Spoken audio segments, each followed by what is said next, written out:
Good Erev Shabbos, everyone. Shabbos Parshas Shelach, Shabbos Mevorchim, Chodesh Tammuz. I want to discuss a shaila that is relevant to all of us, ourselves, as well as to how we view other people.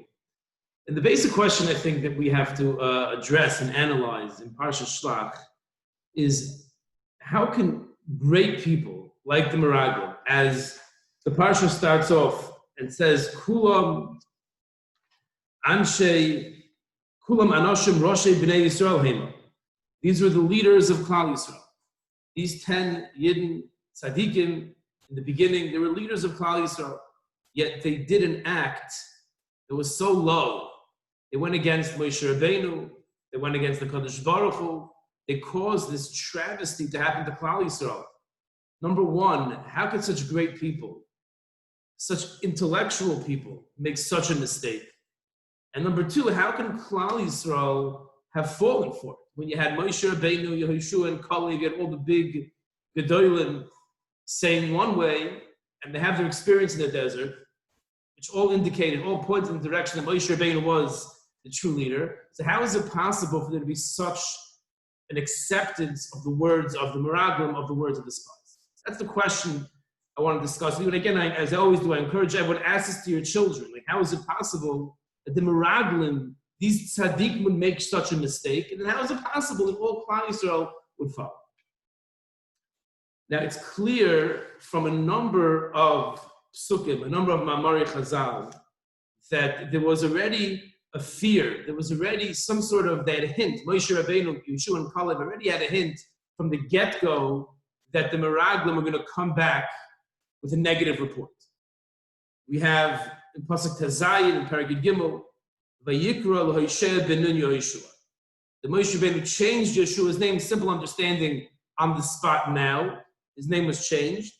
Hispalel olav ko Yoshiacha me'atzas Meraglim. That Hashem should save you from the Eitzah of the Meraglim, which would indicate that Moshe Rabbeinu knew that there was potentially a danger over here.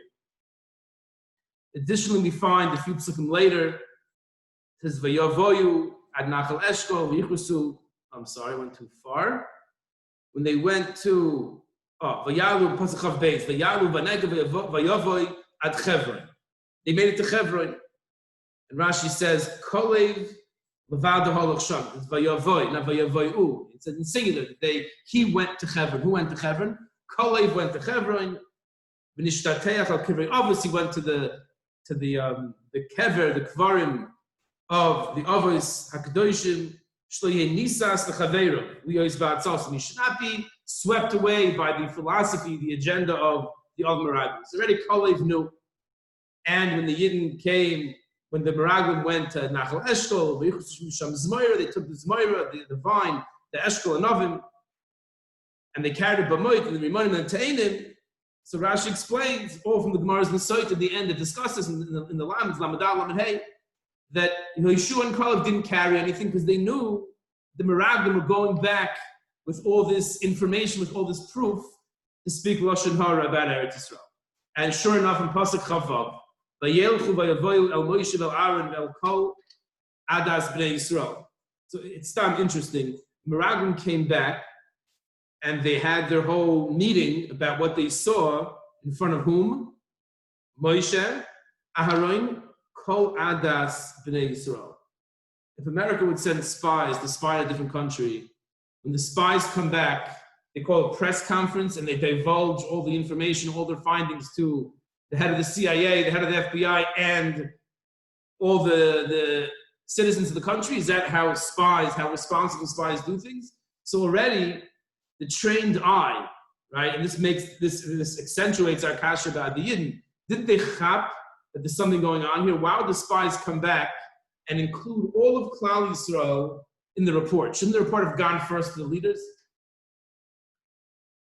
Says the Rashi brings again from the Gemara in Soita, Daf Lamed Hey, it says Vayelchu Vayavoyu. They went and they came to Moshe. Mahu Vayelchu, the word Vayelchu is extra. So Rashi says, the Gemara says, that's to compare the going into Eretz Yisrael to spy as well as they're coming back to Moshe Rabbeinu. Just like when they came back now, it was Ra, is be'etz ra with bad, evil counsel. So too halichas was be'etz ra. The Gemara is telling us clearly, as Rashi brings, that going into Eretz Yisrael, they already had a closed mind. They already decided that they were going to come back with an eitz ra, with a bad report. That's why Moshe changes Yeshua's name. That's why Kalev goes to Hebron to daven by Kivrei Oretz. And they come back and they start saying their whole spiel that we can't conquer, it's too hard. They showed him the Priya Oretz. They told him that we saw the Anakim. Then Yeshua says, as we discussed in the Meshech Chachma, Vayahas Kalev Esa Amel Moshe. The Kalev silenced the nation to Moshe. So we discussed the Meshech Chachma. Rashi says, what's El Moshe? He said, is this the only thing that Ben Amram did for us? That's how Kalev started. Everyone quieted down. Why'd they quiet down? Because they thought that he was going to talk about the Gnus, he was going to denigrate Moshe Rabbeinu. They were quiet for that. In other words, the only way to quiet them down was to give them an indication that Kalev was going to speak negatively about Moshe Rabbeinu. So they're already also closed-minded. They weren't interested in hearing another tzad. If Kalev would say, no, I have a different view of what I saw there and what we can do, they would have thrown stones at him probably. They weren't interested. They only wanted to hear the mahalach, the approach of the Merab. So how could all this happen? How could all this happen that these great tzaddikim go in with bad intentions and they come back and Klal Yisrael don't even want to hear another tzad? How is that possible? So Chazal tell us that the Meraglim had what's called a bias. They had a negiah, that they had their positions in the desert, chashuva positions, and when they go into Eretz Yisrael and they live in their tribal plot, they're not going to need anymore their position. They're going to lose their job. There was an internal bias, and they went in with an agenda. They did not go in open-minded. They went in with an agenda to passel Eretz Yisrael, so the Yidden will stay in the desert. And the Yidden themselves, for some reason, this I don't know why, for some reason, once they heard the bad news, it could be Pashut Yetzirah. They also had an agenda. They only wanted to hear what the Meraglim could say. They were not interested in hearing another side. There was a closed-mindedness. And when a person has an agenda, which means he has something he's trying to do, he has a point that he's trying to get to that blinds him to everything else. And when a person has that focus, he'll do things or she'll do things that are totally against logic. They will say things to people, they will have certain communications that are totally inappropriate and totally illogical, but it's because there's an agenda, there's something going on, there's something more than meets the eye. This person offends me, this person has a strong word to me. There's something going, it's not normal for a person, an intellectual person, a friend of mine, to say something so hurtful. There's something else going on, and this happens to us as well. We have to catch ourselves, we have to realize, when am I interpreting a situation in an objective manner, in a lucid manner, and when do I have an agenda, and therefore I'm doing what I'm doing? So how do we expose the bias? How do we expose the agenda within us? A simple answer. Friends. Friends. A person has to have a friend. A person has to have a friend who's not in the same boat as he is. The Meraglim, they took counsel with each other. But the problem was they all had the same bias. They should have said, hey, Yeshua and Kalev, what do you guys have to say? Like, what do you think? This is how we're interpreting it. But they weren't interested because they had their agenda. We all have agendas. And therefore, people do things that are inexplicable. If a person wants to guard himself from that, you have to seek counsel with a person who has a different opinion than you. Or at least a person who's not involved in the situation. A person who's not negay b'davar. It doesn't affect him. He's not part of the institution. He's not part of the family. Whatever the unit that you're dealing with is, he's not part of that. Seek his counsel and take on board what he has to say.